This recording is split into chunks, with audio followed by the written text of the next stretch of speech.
Hey yo, what is up guys, it's Tway here. Today I will be talking about the new sneak peek, and my god, there are some new things that I am excited about. But before we do that, please, if you haven't already, make sure to like and sub for more content and help me grow this channel. Without further ado, let's get into the video. First and foremost, we get ourselves a Miruru costume, a legendary, and I was still hoping that Rebel Claws would be in the sneak peek. Sadly, it's not, so I'm hoping for next week. But it reduces once again stamina spent for a dispatch battle by 2%. But if we look at the illustration, this is Thunder Thighs for days. This is really good.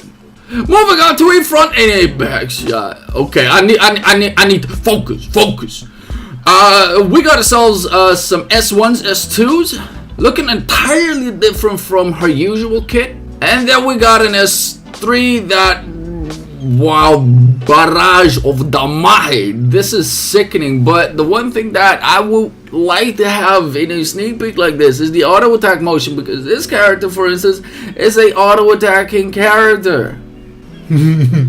But you guys know that I'm gonna buy this one. There will be a Reformed Divine Punishment raid. Extensive reformation of the Divine Punishment raid contents includes a new boss, a new system, and additional dungeons. And funny enough, to get an attempt on this, it costs you stamina, which people have enough of, especially at the later part of the game. Because look at mine, I got myself over 2 million that I'm currently not even using. But with that is the newest boss that will be coming up, and that is the Solenis raid. This thing looks like a mecha of sorts, and I'm not sure whether I like it all that much because the aesthetics of itself are not the best. But the Solenis Divine Guardian of the Goddess, it will be introduced as a new Divine Punishment raid boss. It consists of 2 middle bosses and 1 final dungeon, and when you kill each and every last one of them, the last boss will become mad as hell. It will probably kill you in one go. Awesome! You can acquire materials crafting 2 different kinds of artifacts. Now, if you guys know how powerful the Apocalypsion tier is, then by means, I know these ones will be powerful as well. There will also be a new scenario dungeon.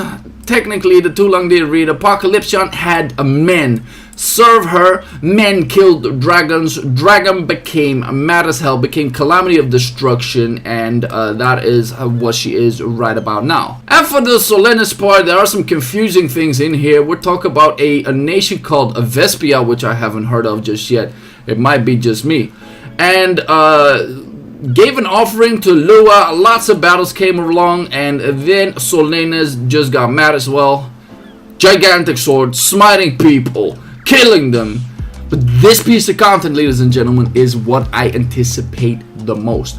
It is the unlimited difficulty system, and it says the infinite difficulty system, which increases boss stats and skill gimmicks according to the difficulty settings, will be applied. There will be no limit to the difficulty settings. The higher you go, the more rewards that you can get. And what I hope, just as much as the other dungeons, that it will just cost you stamina to get into. This way there is a ridiculous replayability, probably a stamina sink depending on if you when you clear it, that you actually deplete your stamina. But in this manner, it will allow you to challenge yourself continuously. And then we have Karma Dungeon, and I think this is better for the newer players. Newly added dungeons where you can acquire bonuses that help you clear the Divine Punishment. The Karma Dungeon costs stamina to be unlocked, and the strategic elements will be added for your refreshing experience. I think this was highly necessary because the gap between all of the content and then Apocalypsion was humongous. For newer players, you just get smacked into the face like, you thought you were something. No, you're not. Try again. And then we got the Rune of the Divine Punishment, and I, for one, still do not know whether this is a completely new rune system or whether you can make these legendary runes. In either case, I would like to see this. The highest step of the rune system, Rune of Divine Punishment, will be added, and it will be crafted with the Lucerne Rune statue. It takes various materials you can acquire from some contents Divine Punishment raid to craft a Rune of Divine Punishment. How to craft it. Insert a rune, a legendary rune or Vel'Korzar rune. Insert the Blood of the Apostle. Divine Punishment raid drops. Insert a Void rune and 5 different kinds of content. So I'm assuming it's gonna be League of Victory, League of Honor, Guild War, and probably some other stuff. Maybe even World Boss as a 4th. And then you insert a legendary rune. Didn't it say so in the 2nd step already? I'm confused. What to acquire Void runes? Oh, that's step 4. You can get Challenge Raid, League of Victory. Okay. I was right about this one. Divine Punishment runes, stats, and shape will be determined by craft materials used, and powerful additional stats will be given. This sounds to me that we gotta completely re-rune our characters once again. And not only that, they will change the entire Valazurun Henge. This is Naruto all over.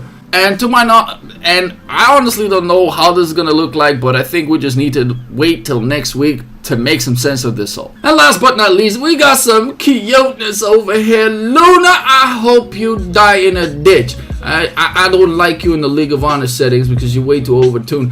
That being said, this looks cute as hell. So for those of the people who were anticipating a Luna outfit, there you go. Last but not least, we got ourselves Taylor with the Corkies that we never see in game, which is probably a very missed opportunity. But here is a new costume on her. But ladies and gentlemen, we weren't done yet. There is a change of the general item summon system. So for the Tulangdian Reed Special Shop Summon, General Summon, this will be changed at the blue one. And what they say that you can not unlimitedly use the general item summon as much as you want. You can only do it 50 times a week, and I hope for one that they will change the actual acquisition of the things that you get over here, because otherwise this feature will be useless. And then we have an MPPS UI, an index indicating the average amount of mana recovered per second will be added. This will be shown like the DPS HPS located at the left side of the battle screen. And the reason why this is indicated right now is because there are some more gimmicks to the Divine Punishment raid, and it says if you have over more than 500 MS, then guess what? You get mana recovery down. Over 1,000, even more. Over 1,400, it says 7 seconds, no more mana for you. I think this is a nasty gimmick that will probably hurt a lot of people, me included. But this does seem like a nice feature to challenge yourself, so I am quite interested in this. That being said, that is everything that I wanted to talk about into the sneak peek, and I'm curious, what do you guys think? Let me know down into the comments and tell me what is the thing that you're anticipating the most. Anyway, I hope you guys have a great day, and I'll see you guys into the next one. Peace!